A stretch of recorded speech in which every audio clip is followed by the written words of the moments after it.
Bienvenidos a País Posible, el podcast en el que conversamos capítulo a capítulo sobre el libro de Ernesto Rojas Morales. Soy Camila y me acompaña Andrés. Hola Camila. Hola a todos.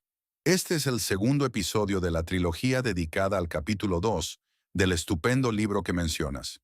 El capítulo se titula En 10 años es posible erradicar para siempre la pobreza y el desempleo.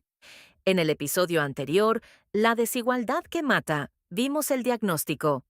Un país donde el 10% más rico gana 11 veces lo del 10% más pobre, y donde la tierra, la ciudad y las empresas se concentran en pocas manos. Si no lo han escuchado, allá los espera.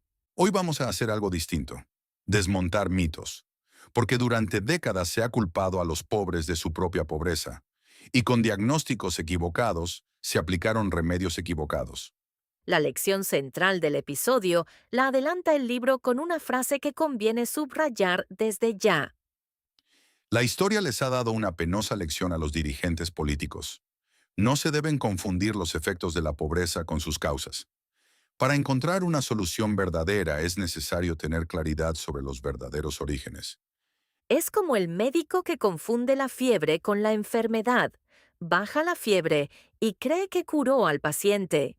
Y el paciente vuelve cada semana con la misma infección. Eso ha pasado con la pobreza. Décadas recetando para los síntomas. Y el primer mito que vamos a examinar es el más repetido de todos, que los pobres son pobres porque tienen muchos hijos. El capítulo abre esta sección con un relato que califica de maravilloso. El de Mayra Arena, una mujer que cuenta su experiencia personal de haber nacido en una familia pobre de un poblado de Argentina. El texto se titula, provocadoramente, ¿qué tienen en la cabeza los pobres cuando empeoran su situación al tener numerosos hijos? Y su respuesta es de una sencillez desarmante. Los pobres tenemos hijos porque es lo único que podemos tener, y tenemos muchos para tener una razón nueva para vivir. No es ignorancia ni irresponsabilidad, es lo único que la pobreza no les ha quitado. Detengámonos en esa frase porque cambia el lente por completo. Donde el prejuicio ve irresponsabilidad, el relato muestra sentido. En una vida sin vacaciones, sin casa propia, sin proyectos posibles, un hijo es futuro, compañía, un motivo para levantarse. Por eso el libro califica el relato de maravilloso. Obliga a mirar la decisión reproductiva de los pobres desde su propia racionalidad y no desde el juicio ajeno.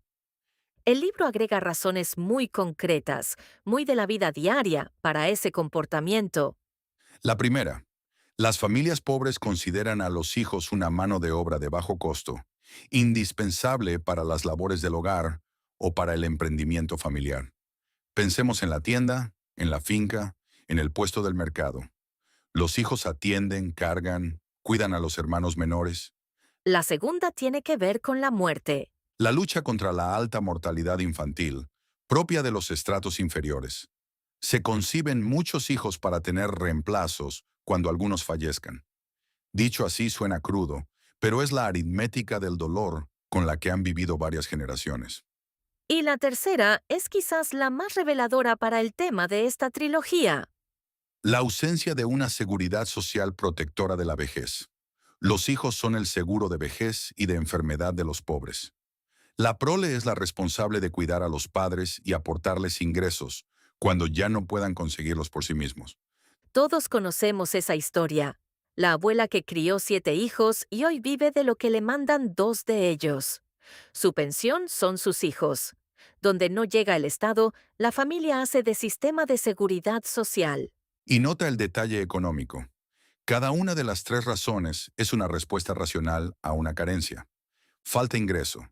Los hijos ayudan a producirlo. Sobra muerte. La mortalidad infantil obliga a los reemplazos. Falta pensión. Los hijos la sustituyen. El número de hijos no es la causa de la pobreza, es su consecuencia. Ese es el giro completo del episodio. Lo que llamábamos causa resulta ser efecto. Exactamente. Y fíjate en la conclusión implícita. Si hubiera una renta para la vejez, esa razón para tener familias numerosas desaparecería sola. El libro la retomará en el episodio 3. Ese mito de la pobreza crece porque los pobres se reproducen tuvo su época dorada. En la década de los 60 del siglo pasado, la preocupación por los cambios demográficos ocupó mucho espacio en la discusión y en la acción. La pobreza, se decía, crece porque los pobres se reproducen a una tasa superior a la de los ricos. Los analistas más moderados aceptaban otros factores, pero ninguno dudaba en adoptar ese argumento como una forma de descargar la responsabilidad de la pobreza en los mismos que la sufrían. Y la alarma creció con la llamada explosión demográfica. Un crecimiento desbordado de la población por el rápido descenso de la mortalidad y la baja aplicación de métodos anticonceptivos. La equivocada relación entre pobreza y número de hijos se elevó a la categoría de verdad, y ante esa alarma surgieron innumerables respuestas. Fueron muy grandes los esfuerzos y cuantiosos los recursos destinados al control natal, a la paternidad responsable y, en general, al control demográfico. Quien tenga cierta edad recuerda esas campañas por radio y televisión y los programas de planificación que llegaban hasta las veredas. Creyeron que era el gran remedio de la época, y como remedio contra la pobreza, fracasó porque el diagnóstico estaba errado, ¿Y qué pasó al final con la tal explosión? que se desinfló sola por un fenómeno sociocultural llamado transición demográfica. Las mujeres tienen cada vez menos hijos, tanto que se estima que América Latina y el Caribe alcanzarán su población máxima en el año 2058, y luego decrecerá. Colombia llegará a su máximo de 55,4 millones de personas en el año 2050, y a partir de entonces empezará a tener un decrecimiento poblacional. Detengámonos en ese dato, porque es contraintuitivo. Pasamos del pánico por la sobrepoblación a la preocupación contraria. En pocas décadas el problema será el envejecimiento, menos jóvenes sosteniendo a más mayores. Lo cual hace aún más urgente la seguridad económica de la vejez. Recuerden la tercera razón de las familias numerosas: los hijos como pensión. Esa realidad la retomaremos en el episodio 3, con la renta básica. O sea que el problema que justificó décadas de campañas y altos presupuestos se resolvió por otras vías, y la pobreza siguió ahí. Porque el diagnóstico era falso. Se atacó un efecto, no una causa. Y mientras tanto se consolidó el otro gran repertorio de culpas. Todo lo que, según esa falsa creencia, les correspondería hacer a los pobres para salir de su condición, es trabajar más, estudiar más, tener familias reducidas, aceptar cualquier salario, beber menos, ser más obedientes. Como si la pobreza fuera un defecto de carácter y no un resultado del modelo económico. Pasemos al segundo gran mito, el de la caridad. Para mostrar qué tan vieja es esta historia, el capítulo se remonta a un libro publicado en 1867, De la miseria en Bogotá, que recoge los escritos de prensa de Miguel Samper. ¿Y qué describía Samper hace más de siglo y medio? Nubes de mendigos que acosan a los transeúntes, niños abandonados en las calles, la vida infeliz de miles de pobladores hacinados en sucios inquilinatos, y un gran número de desempleados que, sin ganar lo suficiente para el sustento, deben dedicarse a la mendicidad o a la delincuencia. Cámbiale la fecha y parece una crónica de hoy. Eso es lo doloroso, la persistencia del fenómeno. Y eso que la Bogotá de Samper era una ciudad pequeña. La miseria no es un accidente reciente, ni una emergencia pasajera. Lleva siglos instalada, esperando algo más que compasión. Y a esa persistencia se liga una manera de tratarla que el libro examina con ojo crítico, la caridad. Desde viejas épocas parece haberse consagrado un proverbio religioso que cínicamente insinuaba: la existencia de los pobres es indispensable para que los ricos ganen el cielo con sus obras de caridad. Fuerte la frase. ¿Y qué papel han jugado la caridad y la filantropía? El libro no las desprecia. Reconoce que los esfuerzos de los empresarios, las iglesias y los filántropos han tenido importancia en ayudar a los hogares sin techo, a los niños sin hogar, a los ancianos abandonados y a los indigentes ambulantes. Además de la caridad genuina, Anota que otras ayudas nacen del temor de los sectores ricos a una revuelta de los miserables. De ahí las fundaciones misericordiosas y los amplios programas de responsabilidad social empresarial. Pero la conclusión es inapelable. La magnitud de la pobreza ha crecido tanto que ha desbordado la capacidad de estas personas bondadosas, hasta el punto de hacer ver sus obras como insignificantes ante tanto dolor. Que no es un reproche a los bondadosos, sino una constatación de escala. Una fundación puede alimentar a 1.000 niños. El problema es de millones. Por eso el capítulo distingue entre la nobleza del gesto y la eficacia de la política. La caridad es virtud privada. Erradicar la pobreza es deber público. El ejemplo de la vida común lo conocemos todos. La empresa que regala mercados en diciembre. La familia que lo recibe come mejor una semana. En enero, la pobreza sigue intacta. La caridad alivia la noche, pero no cambia la mañana. La caridad pura se ha complementado con la acción social del Estado, basada en la solidaridad. La población objetivo ya no es exclusivamente la de los miserables, sino el gran sector con insuficiencia de ingresos para satisfacer las necesidades básicas. Aunque con un defecto de diseño que el libro subraya. La atención estatal se concentra en quienes están en la extrema pobreza, pero excluye a quienes están en riesgo de caer en ella.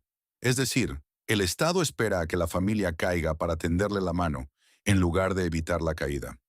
Como poner la ambulancia en el fondo del precipicio en vez de la baranda en la curva. Pero el libro le encuentra un vicio de origen a esa acción estatal, ¿Cuál vicio? que por ser personificada se ha asimilado a una dádiva oficial. Los gobernantes actúan con orientación caritativa, destinada a paliar una situación conmovedora, sin la intención de pasar de las acciones remediales a las soluciones definitivas. El subsidio como favor del político de turno, no como derecho del ciudadano. Y ahí entra el duelo de proverbios que el capítulo recoge. Los críticos de los subsidios usan el aforismo de que es mejor enseñar a pescar que regalar el pescado, apoyados en la creencia de que la pobreza es transitoria y en el supuesto mandato divino de ganarse el pan con el sudor de la frente. Y los defensores. Responden con otro proverbio: a quien se está ahogando no se le deben dar clases de natación. Con ello significan la urgencia de la ayuda individual en casos de emergencia. Sin duda es necesaria. El libro es equilibrado. La asistencia individual no debe proscribirse, porque es indispensable para sortear una crisis. Lo que no debe hacerse es usarla como atenuante para enmascarar un error del modelo económico vigente. Aterricemos el duelo de proverbios con un caso de la vida real. Al vendedor informal que lo perdió todo en un aguacero, ¿de qué le sirve un curso de emprendimiento la semana siguiente? Primero, necesita comer y reponer la mercancía, pero si 10 años después sigue igual de desprotegido, algo falló más allá del aguacero. Las dos cosas son ciertas a la vez.